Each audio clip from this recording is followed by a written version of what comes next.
Days before the U.S. begins trade talks with China, the Trump administration feeling the pressure to make moves as the Fed says economic uncertainty is rising. NBC's Von Hilliard is in Washington with details.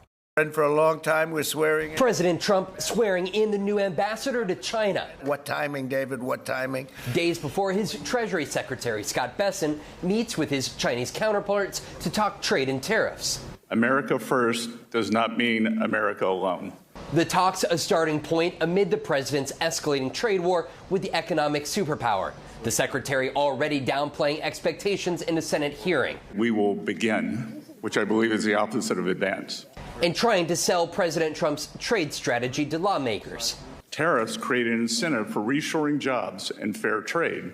But at what cost? The president's 145% tax on all Chinese goods and China's 125% tariff on all U.S. imports, pushing up prices for Americans already concerned about their household budgets.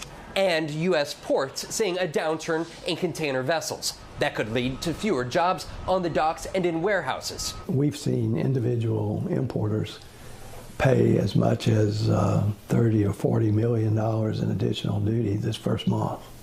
So how long can they do that? The economy, though, signaling both strengths and weaknesses, leaving the Federal Reserve in a wait-and-see mode. Today, not changing interest rates, despite President Trump's insistence that interest rates need to come down. Today, Fed Chair Jerome Powell said that economic uncertainty is growing. While the job market is still strong, Powell indicating that the risk of inflation increasing is higher amid Trump's tariff war. In Washington, Von Hilliard, NBC News.